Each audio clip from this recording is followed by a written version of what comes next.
the artist they called a dreamer. My mother always said art was for people who couldn't handle real careers. My father called it a phase that would pass. My sister rolled her eyes and said painting pretty pictures wouldn't pay the bills. None of them knew that while they were busy dismissing my choices, I had become one of the most sought-after artists in the contemporary art world, with pieces selling for millions at auction houses they couldn't even pronounce. The annual Henderson family gathering was in full swing, wine glasses clinking as my relatives celebrated my sister Victoria's latest achievement, making partner at Goldman Sachs before 30. The marble dining room of my parents' Hamptons estate echoed with practiced congratulations and champagne toasts as Victoria detailed her rise through the financial world. $2 million in bonuses this year alone, my father announced proudly, raising his crystal glass. Now that's what I call success. I sat quietly at the far end of the table, remembering all the times he'd told me I was throwing away my potential by choosing art school over business school. 7 years of exhibitions, installations, and critical acclaim. Yet in this room, I was still just the disappointment who painted in a studio apartment. "And what about you, Maya?" Aunt Catherine's voice carried that familiar mix of pity and condescension. "Still playing with paints?" I met her gaze steadily. "I'm still creating, yes." My mother jumped in quickly, as if my career needed damage control. "Maya's been doing some freelance work. Illustrations for children's books, isn't that right, dear?" By illustrations for children's books, she meant the cover art I'd created for The New Yorker, the installation currently displayed at the Whitney Biennial, and the commission I'd just completed for the Louvre's Contemporary Wing. But they didn't read art publications, and I'd long since stopped trying to explain. "Such a waste," my Uncle Richard sighed dramatically. "With your intelligence, you could have had a real profession by now. Made real money, like Victoria." Victoria raised her glass again, smirking. "Hey, it's not too late, Maya. I could probably get you an internship in our marketing department. You know, put that artistic eye to use in advertising." The table erupted in knowing chuckles. I gripped my wine glass tighter, thinking about the piece I'd sold last month for $3.2 million, about the retrospective opening next week at MoMA, about the documentary crew that had been following me for 6 months to capture my creative process. "Maya just needs to accept reality," my father said, his voice carrying that familiar note of disappointment. "Art is a nice hobby, but it's not a career. It's time to grow up." Grow up. I almost laughed. They had no idea that Henderson Industries, my father's precious manufacturing company, had been desperately trying to commission me for their new headquarters lobby for months. A commission that my agent had politely declined 3 times. "I heard they have programs now," my cousin Emma chimed in. "Like career counseling for people who studied impractical things. Maybe you could transition into graphic design or something useful." I bit back the urge to mention that Vogue had just featured my work on their cover, calling it revolutionary. Let them think what they wanted. Tomorrow's news would be interesting enough. "Actually," my mother added, brightening suddenly, "Maya's friend David just opened a successful gallery. He's been asking about her work. Maybe it's time to think practically, dear. Gallery assistant could be a stable job." "David?" I suppressed a smile. They meant David Kozlov, director of the Guggenheim, and certainly not offering me an assistant position. The same David who would be announcing my upcoming solo exhibition tomorrow morning. "I'm focused on my work right now," I said simply. My father scoffed. "What work? Splashing paint on canvas in your tiny apartment? You had such talent, Maya. You could have been somebody." I stood up slowly, placing my napkin beside my plate. "I should go. Early studio session tomorrow." "Of course," Victoria smirked. "Wouldn't want to keep your easel waiting." As I walked to the door, my father's voice followed me. "One day, you'll realize what you've thrown away, Maya.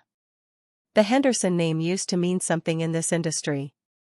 If only they knew that tomorrow the Henderson name would mean something very different in the art world." In my car, I pulled out my phone and called my agent, Isabella Romano, one of the most powerful art dealers in New York. "Everything set for tomorrow's announcement?" I asked. "Absolutely, darling," came her crisp British accent. "The press conference is at 11. Sotheby's is beside themselves with excitement. The New York Times wants an exclusive interview." I smiled, thinking of my father's face when he realized who really carried the Henderson name's reputation. "Perfect. Make sure all the documentation is ready. I want this handled professionally." "Of course, though I still think you should have told them. Your family's going to be quite shocked." I watched the lights of my parents' estate fade in my rearview mirror. "They'll find out soon enough." Back in my penthouse studio, not the cramped apartment my family imagined, but a converted warehouse in Chelsea with 20-foot ceilings and floor-to-ceiling windows overlooking the Hudson River, I reviewed tomorrow's press materials one last time.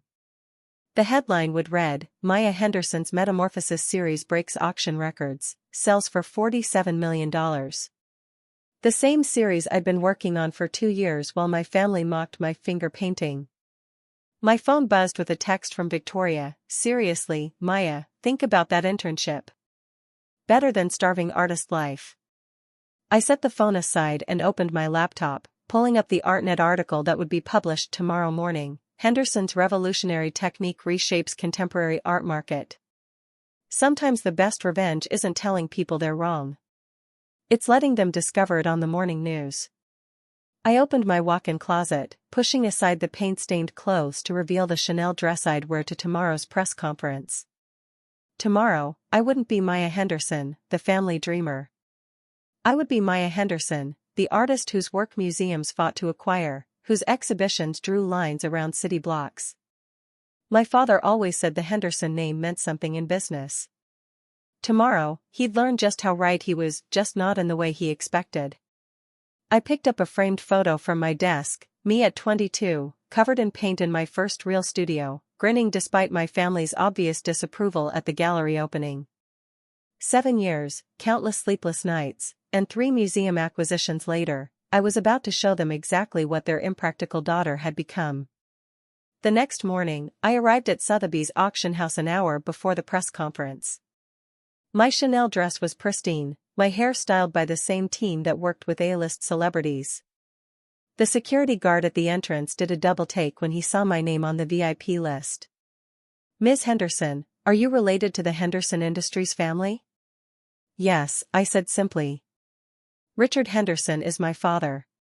He straightened immediately, recognizing the significance.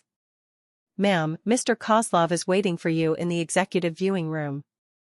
I took the private elevator to the top floor, remembering all the times I'd visited auction houses as a child with my grandmother, the only family member who'd ever encouraged my art. Back then, these spaces had seemed like temples of impossible dreams. Now, they were launching my work into the stratosphere. David was waiting, impeccably dressed and radiating the confidence that came from running one of the world's most prestigious museums. "Ready to make history, Maya?" "Born ready," I replied, reviewing the auction catalog one last time. My Metamorphosis series took up 12 full pages, each piece analyzed and praised by the world's leading art critics. The press began filing in at 10:45.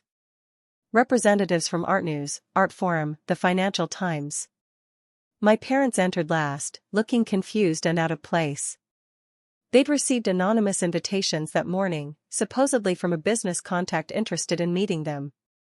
Neither of them noticed me standing behind the presentation screen, reviewing my notes one final time. "Ladies and gentlemen," David announced, taking the podium. "Today marks a historic moment in contemporary art. We're here to discuss the record-breaking sale of Maya Henderson's Metamorphosis series." I stepped into view.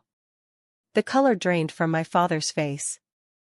Victoria's confident smirk vanished entirely. My mother gripped her purse like a lifeline.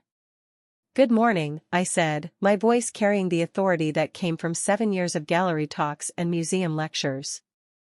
"I'm Maya Henderson, and I'd like to tell you about the work that just redefined the contemporary art market." "Maya," my father sputtered. "What is this?" I clicked a remote, bringing up images of my paintings on the massive screen behind me. The room filled with gasps of appreciation. Victoria was staring at the price tags as if seeing numbers for the first time. 3 months ago, Sotheby's approached me about auctioning my latest series. Yesterday, that series sold for a combined total of $47 million, setting 3 new records for contemporary female artists. The press scribbled frantically. My mother's face had turned white. "Your technique is revolutionary," one journalist called out.